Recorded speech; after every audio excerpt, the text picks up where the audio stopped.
to the one he was working on, with its 8 vehicle lanes ready to bear the weight of the city's progress.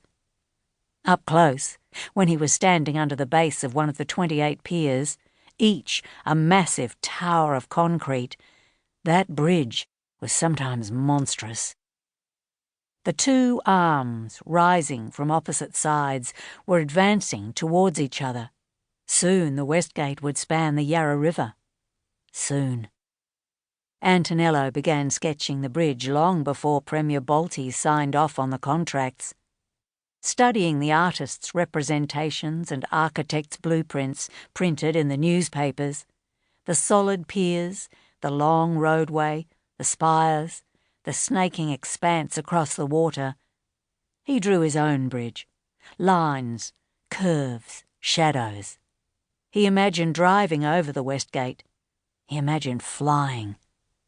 To bridge a river, especially one as wide as the Yarra, was a grand ambition. Once, when he was a boy, his grandfather had taken him to the wharf in Messina to see the ferry leave Sicily for mainland Italy.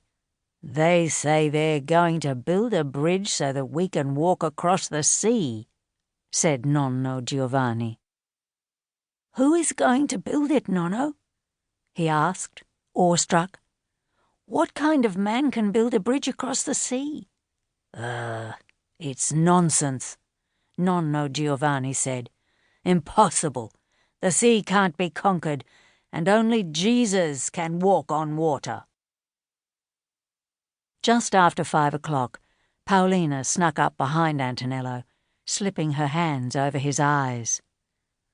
"Cara mia," he said, folding his hands over hers. She sat next to him.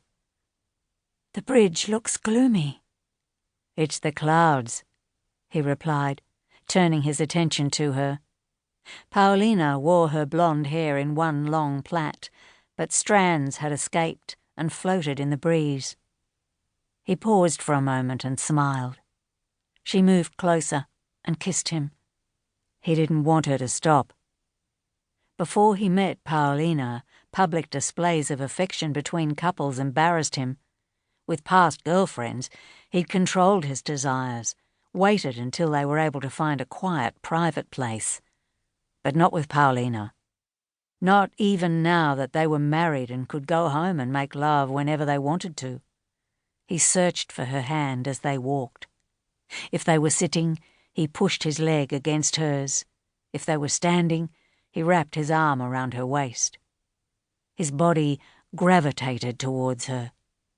He loved to touch her hair, her skin, the soft hollow of her neck. He hadn't known it was possible to spend so many hours kissing. One of the boys fishing downriver wolf whistled. They stopped kissing and laughed. Paolina rested her head on Antonello's shoulder. "I think you are in love with that bridge." "Maybe," he admitted. "You know, it's going to be the biggest—" Yes, she interrupted. "I know." She stretched her arms wide and grinned, and Antonello watched, captivated, as the dimples transformed her face. "The longest, most amazing bridge, higher, taller, more spectacular than the one across Sydney Harbour." "You're lucky I'm not one of those jealous Sicilian women." There was a maternal indulgence in Paolina's voice, making her seem older than her 20 years. Antonello assumed it was an attitude primary school teachers cultivated. He assumed it was her training, that she acquired it along with the ability to organise whole days into a series of learning activities she mapped onto a weekly grid. A container ship slid silently under the half-made bridge.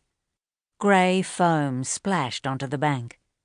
The tugboat guiding the ship down the river blew its horn, and the punt travelling across from the east side stopped and waited. Antonello reached for his pencil again. His hand danced across the page, and the lines transformed into a ship stacked with containers floating on the rippled water. "You're so talented. You'd make a great art teacher," Paolina said.